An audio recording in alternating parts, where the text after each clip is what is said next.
ئەزانمان لەگەڵتان بەردەوام دەبین بێگومان مامۆستایانی ئاینی توێژێکی گرنگی کۆمەڵگان بەتایبەت بۆ کۆمەڵگایەکی مسلمانی وەک ئێمە ڕابەری ئێمەن وەروە پێشەنگی ئێمەن وەروەها پێویستە تاکەکان و هەروە گەنجەکان و ڕۆڵەکانی ئێمە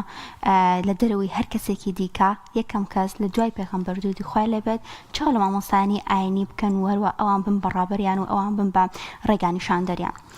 لەم تەوەرەدا باس لەوە دەکەین بزانین چۆن مامۆستایانی ئاینی دەبنە پێشەنگ و ئایا مامۆستایانی ئاینی بەوەی کە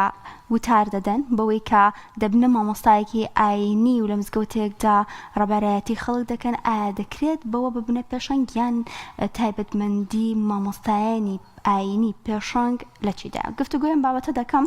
با میوانداری مامۆستا ئەحمەد سۆفی مامۆستای ئاینی کە لە ستودیۆکانمان لە هەولێرەوە لەگەڵمان دەبێت سڵاوت لەبێ مامۆستا بالەوە دەست پێ بکەم ئایا سیفەت و هەروەها تایبەتمەندی مامۆستای ئاینی و زانای ئاینی پێشەنگ لە چیدایە؟ بسم الله الرحمن الرحيم الحمد لله رب العالمين والصلاة والسلام على نبينا محمد وعلى آله وصحبه أجمعين. خوش حالم بأودي دار ودرفة بياني تام باش خواهي قول همولايك سلامت بك لسوران من هولير حسابه بازني هولير ومحوري هوليري بيدلن فاقين يا دكتور خواهي قول سلامتك خواهي قول فرمي لقد كان لكم في رسول الله أسوة حسنة لمن كان يرجو الله واليوم الآخر وذكر الله كثيرا. دنقم ديت دنقم ناي دنقم ديت ما مصايان فرمو بردان با تمام. زاره بچه ده قترت عالم بچه ده قترت زانا بچه ده قترت مامۆستای ئاینی علماء تعريف يعني كده دلين الذي يعلم أحكام الإسلام بدليل هركس أحكام كان إسلام بدليل شرعي بدليل قرآن وحديث بزاني بيدقوثي عالم بلام زنابش استدزاني مثلا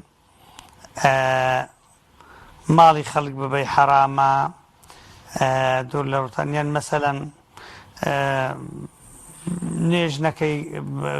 نەکەر لەوانێ بەرەو کوفر بڕوا جەنابش شتی دەزانی بەس پێت ناگوتری عالیم بۆ لە بەرەوەی کەلێت بپرسن دەلیلی شەرعی نازانی کە ئاەتی قورئان و حەدیث پێغەمبەر صلی الله علیه وسلم کەواتە هەر کەسێک ئەحکامی ئیسلام بە دەلیل بزانی پێ دەرێن عالیم. ئەحکامی ئیسلام سێ شتە: ئەحکامی ئیعتیقادی، ئەحکامی ئەخلاقی وەروە ئەحکامی عەمەلی.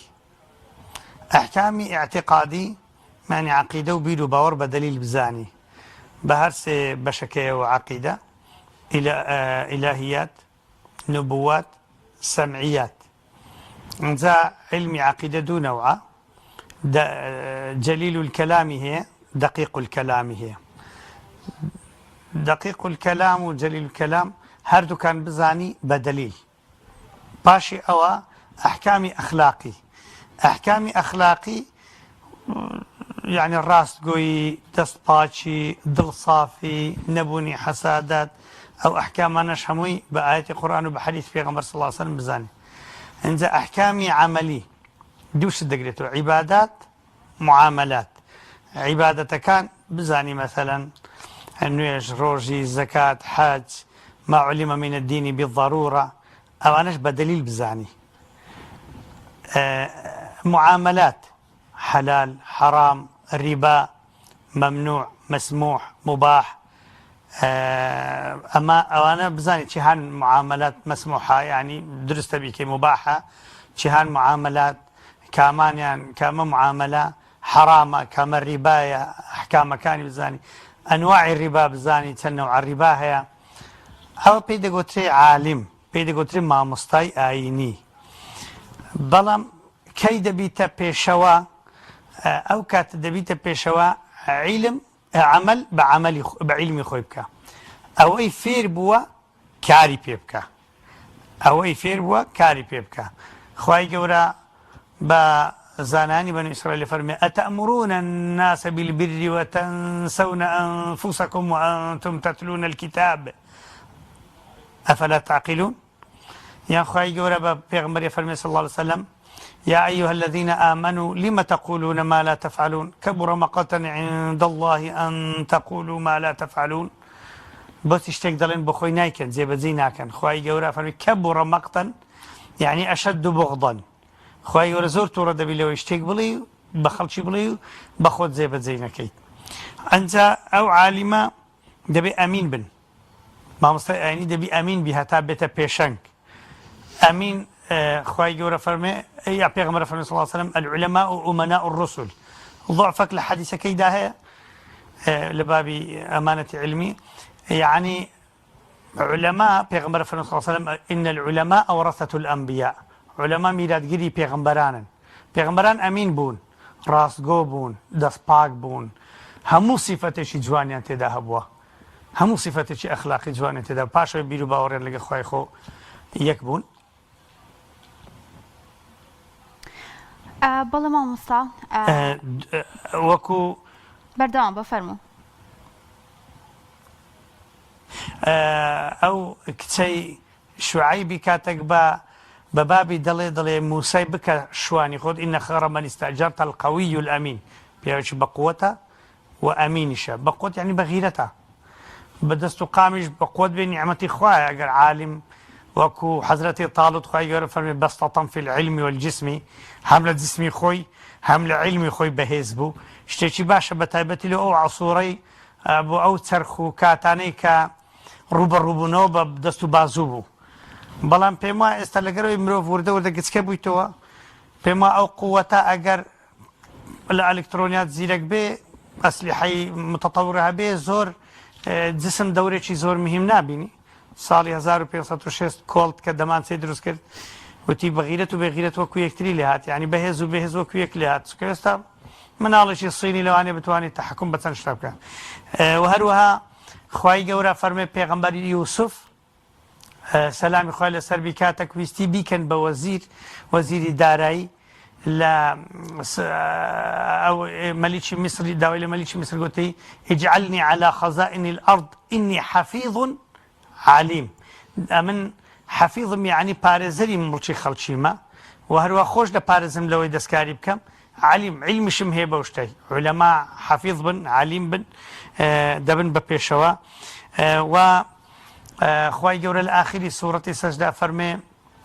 ولقد آتينا موسى الكتاب، ئێمە کە کتاب لەو پێغەمبەر موسای ناردیە وجعلنا منهم أئمة يهدون بأمرنا لما صبروا وكانوا بآياتنا يوقنون.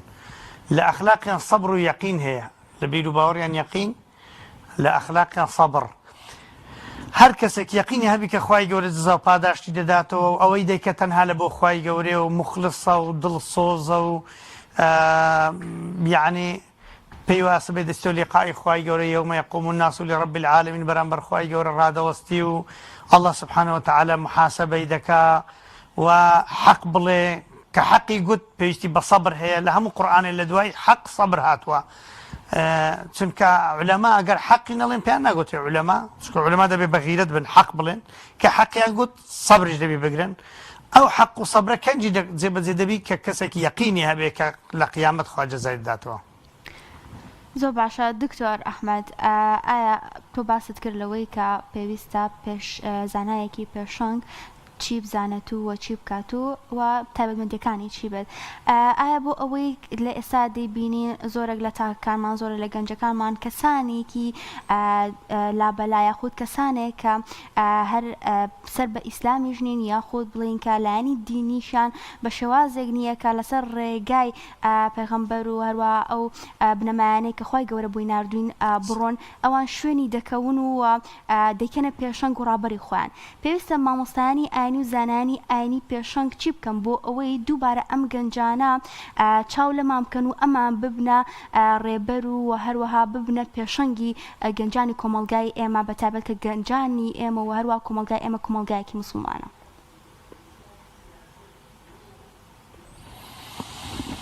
والله یەکەم شت دەبێ مامۆستایانی ئاینی زۆر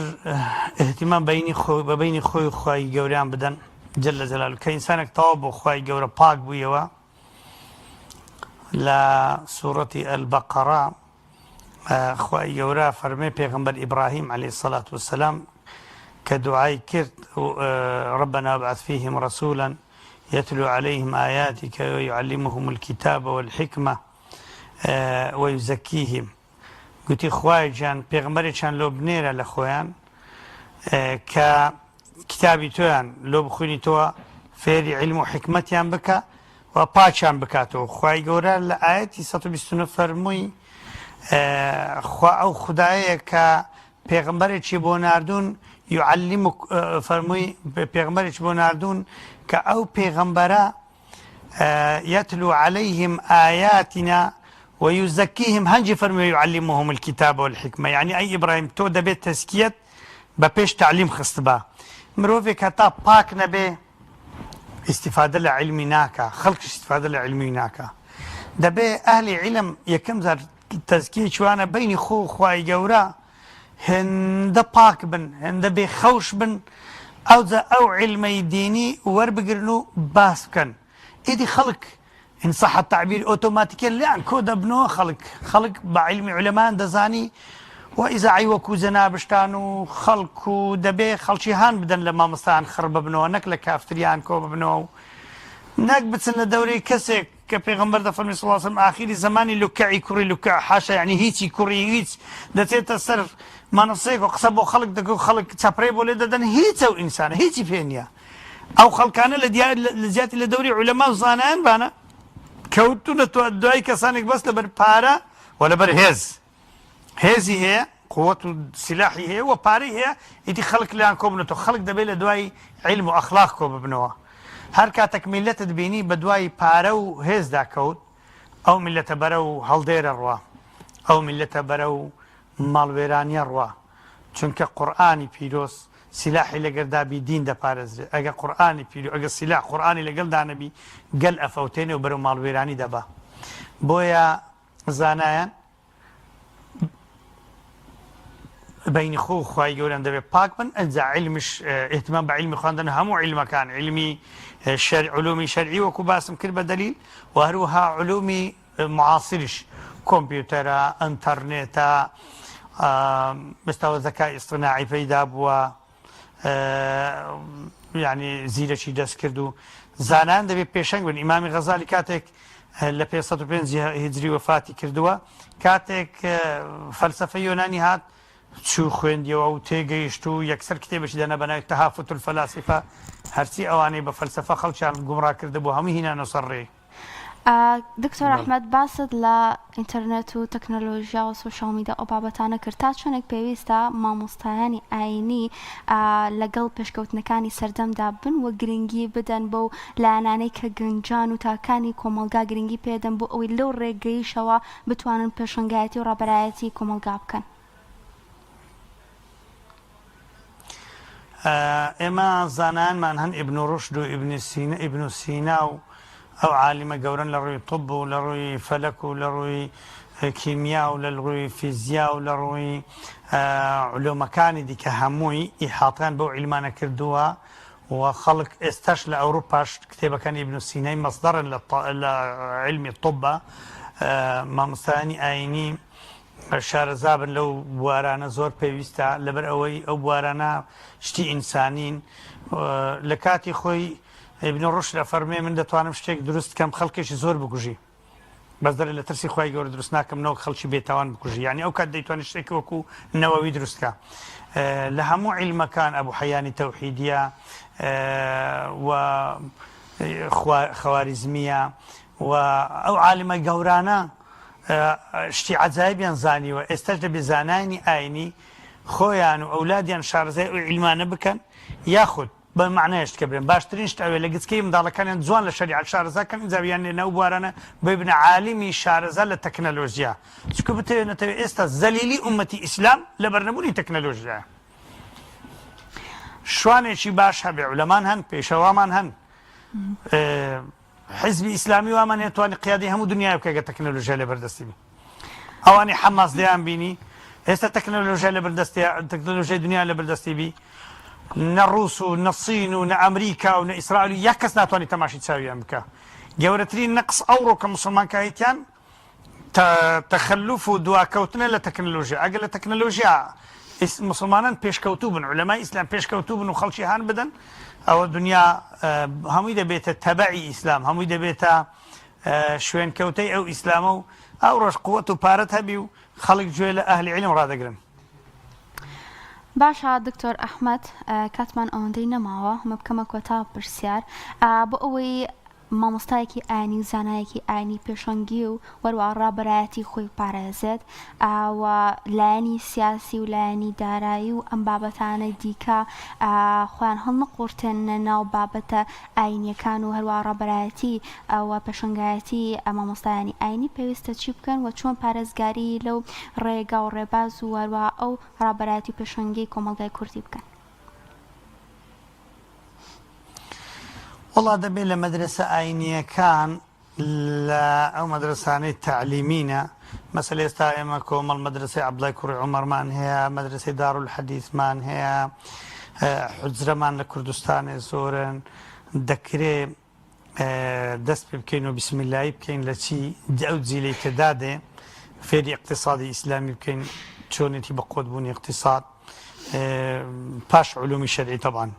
قورآن و حەدیث پێش هەموو شتێکی دوای علومی ئالە دوای علومی ئالە نەحو و سەرف و مەنطق و بەلاغە و ئەوانە ئەوجا اقتصادی ئیسلامی دەبێت بتەوێت نەتەوێت دەبێت تەڵەبەی علمی علومی شەرعی لە اقتصادی ئیسلامی زۆر ماهیر بی و هەروەها ئەو تەکنەلۆژیا دەبێت بە شێوەیەکی ڕێک و پێک بە منتەزەمی فێریان بکەن لۆی ئیستیفادەی لێ بکەن بەشکم ئومەی ئیسلامی جارێکی دیکە هەڵستێتەوە پێم وایە ئەو هەنگاوەش لە دەوڵەتان لە هەندێک جیان ئاگام لێ هەیە دەکرێت وەکراوە و ئەجاوزی لە گەورە بی ئینشاءڵڵا ئیدی ئەو تەخەلوفە ئەو دواکەوتووە ئەو تەبعیەتە لە بۆ ئەوروپا ئەو ترسانە لە تەکنەلۆژیوان ئەوە وردە وردە نامینی ئینشاءڵڵا تەعالا ئومەتی ئیسلامی هەڵدەستێتەوە من زۆر گەشتبینم. بەڵێ سپاس بۆ دکتۆر ئەحمەد سۆفی مامۆستای ئاینی کە لە سۆرانەوە لەگەڵمانە بووی سپاس دەکەی مامۆستا.